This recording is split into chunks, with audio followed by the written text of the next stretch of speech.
जय श्री राम, हर हर महादेव।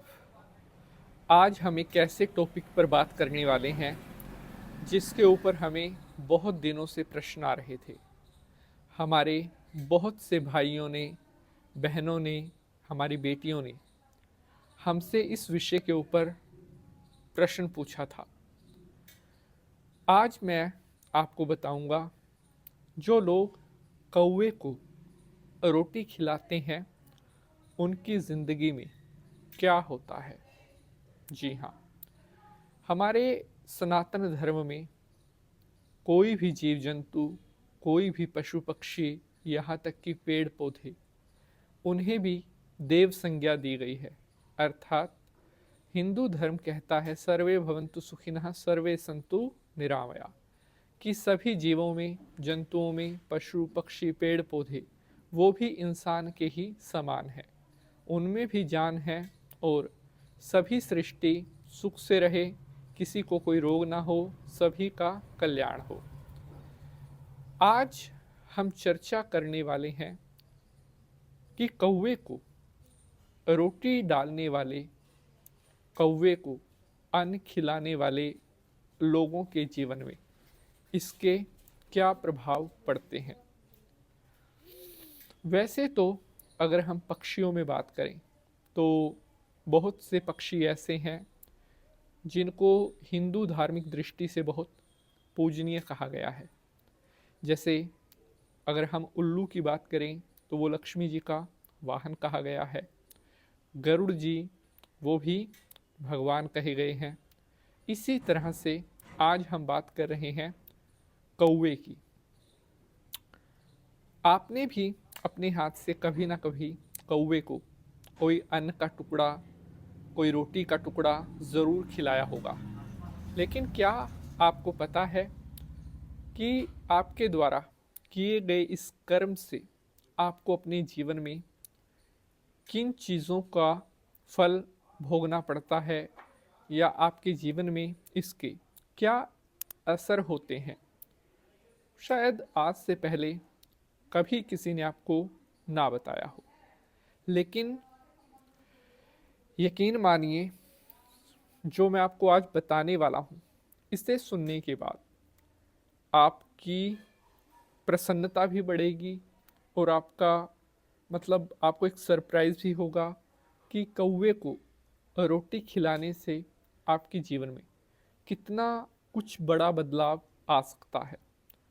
हमारे बहुत से साथियों ने, लगभग लाखों में, मिलियन में व्यूज़ उस वीडियो पर आए थे। हमने पहले बनाया था, इंस्टाग्राम पर वो वीडियो शेयर किया था, और हम उम्मीद करते हैं कि यहाँ पर भी आप इस एपिसोड को बहुत प्यार, बहुत अपना विश्वास दोगे।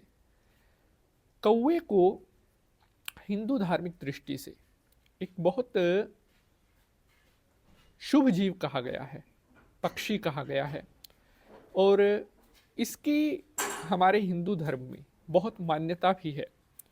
आखिर उसके पीछे क्या वजह है कि कौवे को इतना खास क्यों माना जाता है, और एक कौवा आपके जीवन में, आपकी ज़िंदगी में क्या रोल रखता है, ये शायद आपको कभी किसी ने बताया नहीं होगा। तो शंकर भगवान को प्रणाम करते हुए प्रारंभ करते हैं एपिसोड को। ओम नमः शिवाय, हर हर महादेव। नमस्कार, आप देख रहे हैं ज्योतिष एक विज्ञान। मैं पंडित नितिन शास्त्री आज के एपिसोड पर आप सभी का हार्दिक स्वागत करता हूँ। हमेशा खुश रहो, मुस्कुराते रहो, और भगवान की कृपा आपके ऊपर बनी रहे।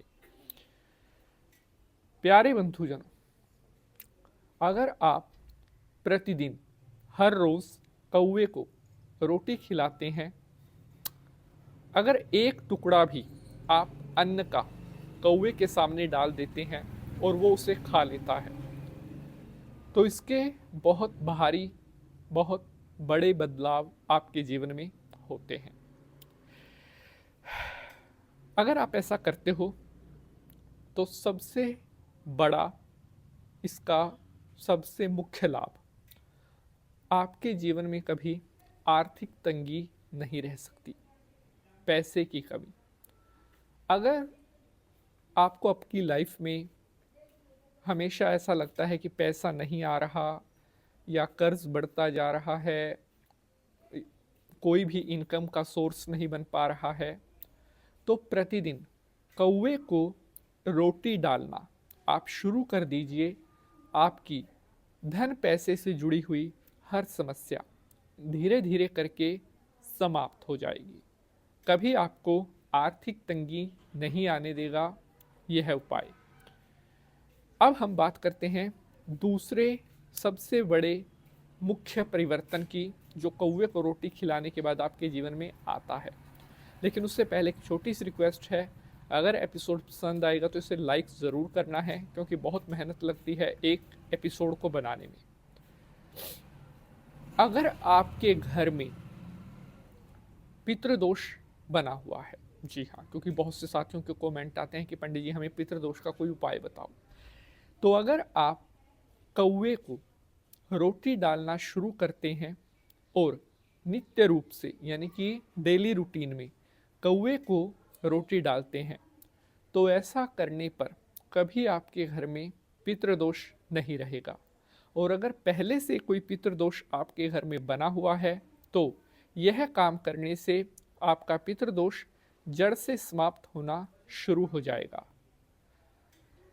तीसरा सबसे बड़ा परिवर्तन, तीसरा फायदा, अगर आप कौवे को रोटी खिलाते हैं तो ऐसा करने से आपकी जन्म कुंडली के जो खराब ग्रह हैं, कोई भी ग्रह आपकी जन्म कुंडली में पीड़ा दे रहा है, परेशान कर रहा है, तो आप कौवे को रोटी खिलाना शुरू कर दीजिए। आपके जो कुंडली के 9 ग्रह हैं वो शांत होकर और अपना बहुत शुभ आशीर्वाद आपको प्रदान करने लगेंगे और बहुत ही जल्द जीवन में आपको नई सफलताएं, खुशियां मिलने लग जाएंगी और आपका कभी भी कोई कार्य बिगड़ेगा नहीं। अगर आप कौवे को सुबह के समय रोटी खिलाते हैं तो ऐसा करने से आपको जाने अनजाने जो ज्ञात अज्ञात गलती में किए गए पाप हैं, आपको उनसे मुक्ति मिलने लगती है। तो प्यारे बंधुजनों, अगर आपका आज के एपिसोड से जुड़ा हुआ कोई प्रश्न है तो कमेंट में ज़रूर पूछिएगा। अब आपसे मुलाकात होगी अगले एपिसोड में किसी और नए विषय के साथ। तब तक के लिए आप हंसते रहें, मुस्कुराते रहें और भगवान भोलेनाथ का आशीर्वाद आपके ऊपर बना रहे। मिलकर बोलेंगे हर हर महादेव, जय माता की, ओम नमः शिवाय।